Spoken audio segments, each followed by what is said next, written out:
మిత్రులారా అందరికీ నమస్తే. ఇది కాలుష్యానికి సంబంధించింది. భారతదేశం ఢిల్లీలో కాలుష్యం పెద్దగా ఉందని, కొంతమంది అక్కడ 20 సిగరెట్లు అక్కడ ఒకరోజు జీవిస్తే 20 సిగరెట్ పెట్లు తాగినట్టని, ఇంకొంతమంది 40 సిగరెట్ పెట్లు తాగినట్టుగా లెక్కలు చెప్తా ఉన్నారు.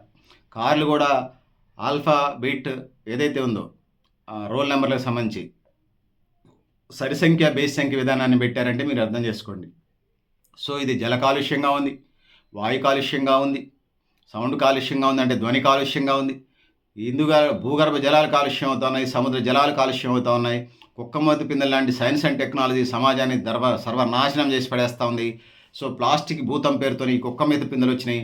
అట్లాంటి పనికిరాని కుక్కమూతి పిందెల్ని ఈ పాలక వర్గాలు కానివ్వండి, అదేవిధంగా ఈ దేశంలో ఉన్నటువంటి ఈ ప్రపంచంలో ఉన్నటువంటి బహుళ జాతి సంస్థలు వాళ్ళ ఈజీ మనీ కోసం, వాళ్ళ పెట్టుబడుల లాభాల కోసం ఎంత కాడికైనా దిగజారుతా ఉన్నారు, ఎంత దూరమైనా వెళ్తున్నారని తెలియజేస్తూ ఉన్నాను. సోదరులారా, సోదరిమణులారా, దేశ అభివృద్ధిని కోరుకున్నప్పుడు, ప్రపంచ అభివృద్ధిని కోరుకున్నప్పుడు మనం ముందుకెళ్లాల్సిన అవసరం ఉంది. సైన్స్ అండ్ టెక్నాలజీలో science and technology natural science మేము ఎప్పుడు నమ్ముతాం. ఈ బిజినెస్ సైన్స్తోనే మాకు, మా జనానికి, మా మానవాళికి, ప్రపంచ మానవాళికి, జీవరాశికి కూడా ఒక ఛాలెంజ్ ఎదురవుతా ఉన్నదని తెలియజేసుకుంటా ఉన్నాను. సో సోదరులారా, సోదరిమణులారా, ఇది ఎంత దూరం పోయిందంటే అసలు పిల్లలు, వృద్ధులు, సిక్కైనటువంటి అనారోగ్యవంతులు జీవించడమే కొన్ని ప్రాంతాల్లో చాలా కష్టంగా ఉన్నది. 1000 ఏళ్ళు ఒక లెక్క, 1000 ఏళ్ళ తర్వాత ఒక లెక్క, 1000 ఏళ్ళకు ముందు ఒక లెక్క. 1000 ఏళ్ల ముందు వరకు భూమి పుట్టిన దగ్గర నుంచి, డార్విన్ సిద్ధాంతం దగ్గర నుంచి, బైబిల్ గ్రంథం నుంచి, హిందూ మత గ్రంథాల నుంచి, ఖురాన్ గ్రంథం నుంచి, మనిషి ఎక్కడ పుట్టాడు, ఎట్లా పుట్టాడు అన్న దగ్గర నుంచి, దీన్ని అటు సైన్స్ కానీ ఇటు మత గ్రంథాలు, ఏ మత గ్రంథం అయినా తీసుకున్నప్పుడు భూమి పుట్టిన దగ్గర నుంచి, మనిషి పుట్టిన దగ్గర నుంచి ఒక ఎత్తు. ఈ 1000 అంటే అటు డార్విన్ సిద్ధాంతం ప్రకారం ఎక్కడ జీవి దగ్గర నుంచి అట్లా లెక్కేసుకున్నా 1000 సంవత్సరాల వరకు ఒక లెక్క. దాంతోనప్పుడు మత గ్రంథాల ప్రకారం మనిషి కానీ జీవరాశి పుట్టినప్పుడు ఆటి ప్రకారం కూడా ఒక లెక్క, అంటే 1000 సంవత్సరాల ముందు వరకు. కానీ అంతవరకు బాగానే ఉంది. ఈ 1000 సంవత్సరాల తర్వాత నుంచి ఒక పెద్ద సమస్య తయారైంది. ముఖ్యంగా భూగర్భ వనరులు దువ్వేస్తూ ఉంటారు అనేక సైన్స్ అండ్ టెక్నాలజీ పేరుతోని. ఇందులో ప్రధానంగా న్యాచురల్ సైన్స్ ఏదైతే ఉందో, మనిషి ఆహార పదార్థాలు కరువు నుంచి నివారణ కోసం, తినడానికి తిండి, ఉండడానికి ఇల్లు, కట్టుకోవడానికి బట్ట, చేసుకోవడానికి పని, ఉపాధి మార్గాలకు సంబంధించి మాకు అభ్యంతరాలు. అదేవిధంగా సమాన అవకాశాల సమాజం కోసం, అదేవిధంగా చదువుకోవడానికి విద్య, చేసుకోవడానికి ఉద్యోగం, ఆరోగ్యానికి సంబంధించినటువంటి భరోసా కల్పించే పాలక ప్రభుత్వాలు ఉండటం కోరటంలో తప్పలేదు. కానీ కుక్కమొద్దు పిందల్లాగా ఈ సైన్స్, బిజినెస్ సైన్స్ వచ్చి అసలు ఈజీ మనీని ఒక తయారు చేసి కుంభకోణాలు, అవినీతి, బంధుప్రీతి, అది ఆశ్రిత పక్షపాతం, రాగద్వేషాలతోని సమాజాన్ని సర్వనాశనం చేసేసి, సమాజాన్ని విచ్ఛిన్నం చేసేసి, భవిష్యత్ తరాల జీవితాల్ని అంధకార బంధురం చేసిందనేది తెలియజేసుకుంటాను.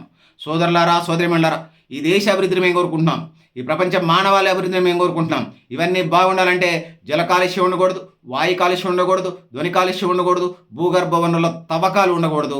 ఉంటే అవి అవసరాల మేరకే ఉండాలి చెప్తే ఇది కొద్దిమంది పెట్టుబడిదారుల, కొంతమంది ధనికుల, కొద్దిమంది పెద్దాళ్ళ ప్రయోజనాల కోసం కాదు. ఇది వాళ్ళ సొత్తు కాదు, ప్రపంచ మానవాళిది సొత్తు, ప్రజలందరిది సొత్తు అనేది సందర్భంగా తెలియజేస్తా ఉన్నాను. సోదరులారా, సోదరిమణులారా, ఎవరిచ్చారండి మీకు ఈ హక్కుని? ఎవరు? అసలు ఈ ఇన్నోవేషన్స్ ఏంటి? ఈ కొత్త కనుగోటాలు ఏంటి? వాటి వల్ల ఆడు మెడిసిన్ కనుక్కుంటే సైడ్ ఎఫెక్ట్స్ ఉండే మందులు కనుక్కుంటాడు, వాడు ఏదైనా వెహికల్ కనుక్కుంటే అన్ని పొగతోని కాలుష్యం అయిపోద్ది.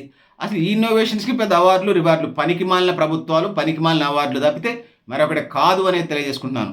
సో సోదరులారా, సోదరిమణులారా, ఎన్నిసార్లు చెప్పాలి? ఎవడికి పుట్టిన బిడ్డరా ఎక్కి ఏడ్చింది అన్న చందంగా ఈ పాలక వర్గాలకి, వాళ్ళ పెట్టుబడిదారులకి ఉన్న తప్పితే జనరల్గా పెట్టుబడిదారి స్వభావమే అట్లుంటుంది, ధనిక వర్గాల స్వభావమే అట్లుంటుంది. నేనొక్కడిని బాగుంటే చాలు, ప్రపంచం ఎటుపోయినా నాకు సంబంధం లేదు, ఈజీ మనీ ఒకటి. మా ఇంటికి వస్తే ఇప్పుడు ఇది సామాన్య మధ్యతరగతి కుటుంబాల్లో కూడా ఈ కల్చరు, ఇష భావజాలాలు, ఐడియాలజీ ఏదిందో, పాయిజన్ ఐడియాలజీ ఏదైతే ఉన్నదో అది సామాన్య మధ్యతరగతి కుటుంబాలకు వచ్చేసి వీళ్ళకి అన్ని డబ్బులు ఉండవు. కానీ వీళ్ళు మీ ఇంటికి వస్తే ఏమిస్తారు గిఫ్ట్, మా ఇంటికి వస్తే ఏం గిఫ్ట్ తెస్తారు అనే కల్చర్లోకి నెట్టివేయబడ్డారు. ఇది సమాజానికి ఏమంత మంచిది కాదు. సో ఇది మానవ సంబంధాలకు ఏమంత మంచిది కాదు. మానవ సంబంధాల్లో కాలుష్యం వచ్చేసింది, నీటి కాలుష్యం వచ్చేసింది, జల కాలుష్యం వచ్చేసింది, శబ్ద కాలుష్యం వచ్చేసింది.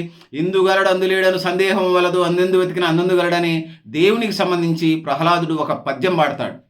కానీ కాలుష్యానికి సంబంధించి వచ్చినప్పుడు దేవుడిని అట్లుంచితే పద్యాన్ని మనం సందర్భంగా తీసుకుంటే ఇందుగలదు అందులేడు అని సందేహం వలదు, ఎందెందు వెతికినా అందందు గలదు అని సందంగా ఈ కాలుష్యం, అవినీతి, బంధుప్రీతి, ఆశ్రిత పక్షపాతం, రాగద్వేషాలు ఇవన్నీ సమాజాన్ని పట్టి పీడిస్తూ సమాజాన్ని పీతల బుట్టలో మూతయ్యరు, అన్నిటికీ మూతలేస్తారు. కప్పల బుట్టక మూటేస్తారు, కప్పల తట్టక మూతేస్తారు. చేపలు తట్టక మూత వేస్తారు, ఎందుకంటే ఎగిరి బయటపడతాయి కాబట్టి. కానీ పీతల బుట్టకు కానీ పీతల తట్టకు కానీ మూతయ్యరు. ఎందుకు వేయరంటే అది బోధు, ఇంకో దాన్ని బోనేది కాలు పెట్టి గుంజులు ఆగుతూ ఉంటుంది.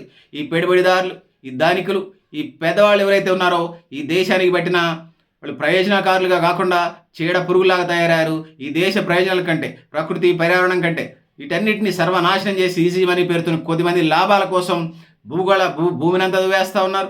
గ్యాస్ నిక్షేపాల కోసం దువేస్తున్నారు. బొగ్గు కోసం మాంగనీసు, అగ్రకం లేకపోతే అనేక సున్నపు ఉత్పత్తులు, అనేక రకాల భూ ఖనిజాలు ఏదైతే ఉన్నాయి, భూగర్భంలో ఉన్నటువంటి ఖనిజాలని అన్నింటినీ తవ్వి సర్వనాశనం చేస్తే దుంపనాశనం చేస్తూ ఉన్నారు. భవిష్యత్ తరాలకు సంబంధించి 1000 సంవత్సరాలకు ముందు మానవ జీవరాశి పుట్టి లక్షల కోట్ల సంవత్సరాలు అవుతుందనేది సైన్సే చెప్తా ఉంది. మరి ఆ సైన్స్, మీ న్యాచురల్ సైన్స్ భక్తులం. న్యాచురల్ సైన్స్ మాలాగానే ఉంటుంది, మా భావజాలం లాగానే, మా ఐడియాలజీ లాగానే ఉంటుంది. ఈ బిజినెస్ సైన్స్ వాళ్ళతోనే మాకు వచ్చినట్టు తలకాయ నొప్పి. వీళ్ళు ఈ బిజినెస్ సైన్స్ వాళ్ళు ఏం చేస్తారు, కొబ్బరికాయలో ఇంజెక్షన్ చేస్తారట, దానివల్ల జబ్బులు వస్తాయట. మరి జంక్ ఫుడ్స్, ఫాస్ట్ ఫుడ్స్ మీద మాట్లాడరండి. ఇదేం దాటి అండి ఈ పెట్టుబడిదారి బ్యాచ్, ఈ పెట్టుబడిదారి వ్యవస్థ, లేకపోతే ఈ బహుళజాతి సంస్థల కంపెనీలు. పుచ్చకాయల కాయల మీద కాయలట పొల్యూట్ అవుతా ఉన్నాయట. మీ ఇంట్లోనే పట్టించుకోండి, జామ చెట్టు వేసుకోండి, దానిమ్మ చెట్లు వేసుకోండి, మీకున్న పిల్లలు. ఈ దరిద్రంగా 70 గజాల ఇల్లు, 70 గజాల ఇల్లు కాకుండా 200 గజాల ఇల్లు స్థలంలో ఇల్లు వేసుకోండి. బాత్రూమ్ లెట్రూమ్ విశాలం కట్టుకోండి, 2-3 గదులు విశాలం కట్టుకోండి, చుట్టూ మొక్కలు వేసుకోండి, ఏసీలు అక్కర్లేదు. ప్రకృతి పర్యావరణాన్ని రక్షించండి. మీ ఇంట్లోనే మందులు, వర్మీ కంపోస్ట్ వెళ్తున్న పండ్ల పండించుకోండి. ఏమైనా చీడపీడలు పడితే యాపకాయ ఆర్గానిక్ ఉన్నాయి, యాపకాయకు సంబంధించి ఆర్గానిక్ యాపకాయ రసము, యాపకాయ పూత, వీటన్నిటితో కొడితే పోతాయి. సో ఆ విధంగా ఆర్గానిక్ పంటల వైపు వెళ్ళే ప్రయత్నం చేయాలి.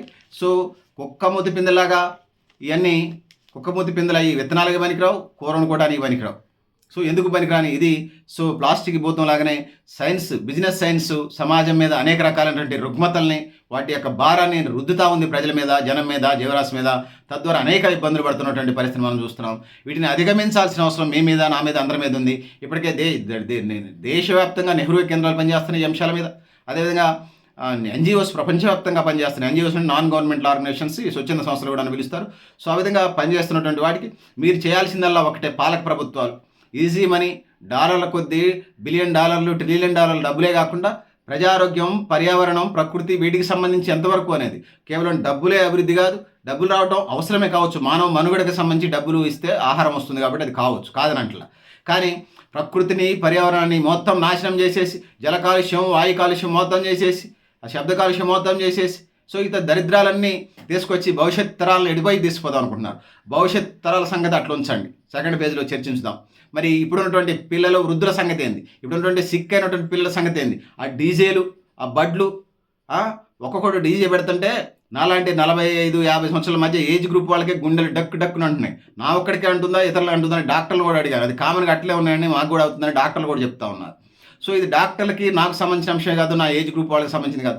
మరి పిల్లలు, వృద్ధులు, సిక్ అయినటువంటి వాళ్ళు ఎవరైతే ఉన్నారో, గర్భిణీ స్త్రీలకు సంబంధించి, అనారోగ్యవంతులకు సంబంధించిన సంగతి ఏంది. సో ఈ డీజేల మీద, శబ్ద కాలుష్యం మీద నియంత్రణ పెట్టాలి. అడ్డగోలు పోలీస్ డిపార్ట్మెంట్ అంతా సినిమా చూస్తూ ఉన్నారు వీళ్ళు. అరే వాళ్ళ మీద శబ్ద కాలుష్యం, డీజేలు పెట్టి అంత పెద్దగా అయితే గుండెలు అదిరేలాగా చచ్చితే అండి ఎవడండి బాధ్యుడు? ఐఎం డీజేలు, ఐఎం సౌండ్. అందుకోసం కాలుష్యం ఏదైనా కాలుష్యమే, శబ్ద కాలుష్యం, వాయు కాలుష్యం, జల కాలుష్యం. ఈ ఫ్యాక్టరీలు వదిలేటువంటి ఈ లిక్విడ్స్, కెమికల్స్ అవి భూగర్భ జలాల్లో పారే జలాలు కలపటం వల్ల అట్లలో జలంలో ఉండేటువంటి ఇవన్నీ కూడా చనిపోతున్నటువంటి పరిస్థితి మనం చూస్తాం. అందుకోసం వీటిని అధిగమించి ముందుకు పోవాల్సిన అవసరం ఉన్నది. 100కి 33% అడవులు ఉండాలి, 100 ఎకరాలకి 33 ఉండాలి. రియల్ ఎస్టేట్ హైదరాబాద్ నగరమో, ఢిల్లీ నగరమో, లేకపోతే మాస్కో నగరమో, లండన్ నగరం అని కథలు కాదు, ఖచ్చితంగా పాటించాల్సిందే. నీతులు చెప్పాల్సి వచ్చినప్పుడు మీరెంత పాటించారో చెప్పాలి. ఆ దేశాలు, ఆ రాష్ట్ర ప్రభుత్వాలకు సంబంధించి, ఆ జిల్లా స్థానిక సంస్థలకు సంబంధించి. సో గ్రామ పంచాయతీలలో ఎంపీడీఓ ఆఫీసులు జరిగిన ఏ గ్రామంలో ఎంత జరిగిందో చెప్పాలి. ఖచ్చితంగా లెక్క చెప్పిన తర్వాతనే ముందుకెళ్లాల్సిన పరిస్థితి ఉంది. ఆ విధంగా ముందుకు పోవాల్సిన అవసరం ఉందని తెలియజేసుకుంటున్నాను. పెద్దలారా, మిత్రులారా, మీరు కూడా మీ అభిప్రాయాలు కామెంట్ బాక్స్లో తెలియజేస్తూ, నేను గరిడేపల్లి సత్యనారాయణ, న్యూ లక్ష్య ఆర్గనైజేషన్.